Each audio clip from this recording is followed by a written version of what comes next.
America के उपराष्ट्रपति JD Vance सोमवार को अपनी 4 दिवसीय दौरे पर भारत आ रहे हैं। भारतीय मूल की उनकी पत्नी उषा वेंस, चिलुकुरी और उनके 3 बच्चे भी इस विजिट में वेंस के साथ मौजूद होंगे। नमस्कार, मैं आपके साथ विभा उपाध्याय और डिजिटल प्लेटफॉर्म पर आप तमाम अपडेट्स के साथ खबरें मेरे साथ देख रहे हैं। अपनी यात्रा के दौरान वेंस परिवार दिल्ली के अलावा आगरा और जयपुर की भी यात्रा करने वाला है। अमेरिकी उपराष्ट्रपति की पत्नी उषा वेंस की बात करें तो भारतीय मूल की पहली सेकंड लेडी हैं और वेंस के पद संभालने के बाद से वो लगातार चर्चाओं में भी हैं। अमेरिका के सैन डिएगो में जन्मी उषा वेंस भारतीय अप्रवासी माता पिता की बेटी हैं। उनके पिता IIT मद्रास के एलुमनाई हैं और उनकी माँ एक मॉलिक्यूलर बायोलॉजिस्ट।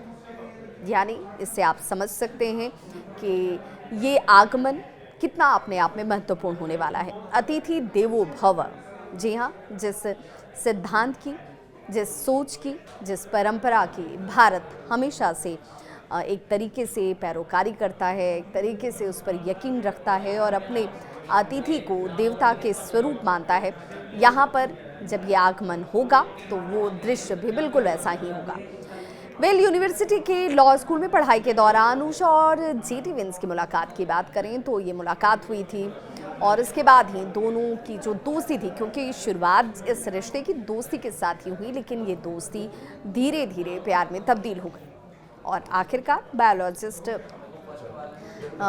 ये पूरा अगर तरीके से देखा जाए तो ये जो मुलाकात थी दोस्ती और दोस्ती से प्यार के बाद रिश्ते में तब्दील हो गई। यूनिवर्सिटी के लॉ स्कूल के पढ़ाई करने के दौरान उषा और जेडी वेंस की जब ये मुलाकात हुई तो ये कहा जाता है कि साल 2014 था जब दोनों ने हिंदू रीति रिवाज से, देखिए, दोस्ती हुई एक अलग मुल्क में, पहचान वहाँ पर ही हुई। ये पहचान कब प्रगाढ़ हो गई और फिर उसमें भावनाओं के साथ जैसे ही ये रिश्ता जुड़ा वो प्यार में तब्दील हो गया और 2014 में दोनों ने हिंदू रीति रिवाज से एक दूसरे से शादी कर ली। अब उनके 3 बच्चे हैं। उषा के पति जेडी वेंस कैथोलिक ईसाई हैं और एक इंटरव्यू में उषा ने खुद को ईसाई मानने की बात भी कही थी। उन्होंने ये कहा था कि उनके माता पिता हिंदू हैं और हिंदू धर्म उनके जीवन का एक अभिन्न हिस्सा है, एक अभिन्न अंग है। यही नहीं, उन्होंने अपनी अच्छी परवरिश और संस्कारों के पीछे भी, इसके पीछे की जो सबसे बड़ी वजह बताई वो हिंदू धर्म को ही बताया। उन्होंने कहा कि यही वजह है कि हमारे परिवार का जो माहौल है, जो हम सबके बीच का परवरिश है, वो देन है हिंदू धर्म की। जेडी वेंस ने ये भी कहा कि वो अपनी पत्नी उषा को आध्यात्मिक तौर पर से अपने लिए प्रेरणादायक मानते हैं। उन्होंने ये भी कहा कि उषा धर्म परिवर्तन नहीं करना चाहती, लेकिन वे उनके साथ चर्च ज़रूर जाती हैं। जेडी वेंस और उषा चिलुकुरी दोनों का बैकग्राउंड बिल्कुल एक दूसरे से भिन्न है, अलग है। जेडी वेंस की माँ की बात करें तो वहाँ पर ये कहा जाता है कि चूँकि रीति रिवाज अलग थे, रहन सहन अलग था, लेकिन इसके बावजूद जो 2 रिश्ते एक बने तो वहाँ पर परिवार भी एक बना और इसीलिए पालन पोषण दादी ने किया। और जेडी वेंस आर्थिक रूप से काफ़ी कमज़ोर परिवार से आते थे, उस दौरान की बात है। उन्हें यहाँ तक पहुँचने के लिए काफ़ी चुनौतियों का सामना करना पड़ा और कहते हैं ना कि परिश्रम हमेशा आपको सफलता की सीढ़ी दिखाती है और उसके बाद आप अगर सपने देखते हैं तो वो सपने हकीकत में तब्दील हो जाते हैं। तो जेडी वेंस के लिए बिल्कुल ये जो पड़ाव आज जहाँ पर उनकी चर्चा होती है वो बिल्कुल आसान नहीं रही थी।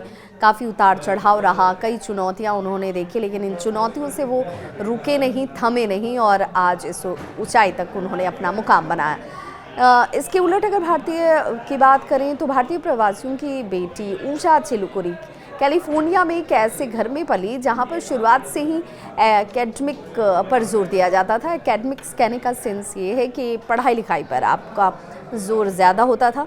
उनके पेरेंट्स अपने अपने क्षेत्र में काफ़ी एक तरीके से एलीट क्लास से आने वाले लोग थे, पढ़े लिखे और विद्वान थे। हालांकि इसके बावजूद ये लॉ स्कूल में जेडी और उषा एक दूसरे के संपर्क में आते हैं, जहां उन्होंने एक राइटिंग प्रोजेक्ट पर साथ साथ काम शुरू किया और धीरे धीरे उन दोनों का रिश्ता दोस्ती और फिर प्यार में तब्दील हो गया। और इसीलिए कहा जा रहा है कि जब ये आगमन भारत में होगा तो भारत के लिए मौका अपने आप में ख़ास होगा। कई बार इसका जिक्र भी किया गया, कहा गया कि मैं लगातार उनके बारे में सोचता रहता था। एक दोस्त ने मुझे दिल से दुखी बताया और दूसरे ने कहा कि उसने मुझे इस तरह कभी नहीं देखा। जब उन्हें पता चला कि उषा सिंगल हैं, उन्होंने बिना किसी हिचकिचाहट से बिना कोई हिचकिचाहट के अपने प्यार का इजहार भी किया और उसके बाद रिश्ता शुरू हो गया धीरे धीरे। फिर देखिए आज ये मुकाम है जहाँ एक परिवार है और इस परिवार के साथ ढेरों सारी शुभकामनाएं लोगों की भी हैं। और अब सभी को उम्मीद है कि जब ये परिवार भारत में होगा तो बहुत सारी सुनहरी यादों के साथ यहाँ से वापस लौटेगा अपने मुल्क। और भारत के लिए व्यापारिक दृष्टिकोण से देखा जाए तो ये आगमन काफ़ी सफल रहे, ये सबकी उम्मीद ज़रूर है।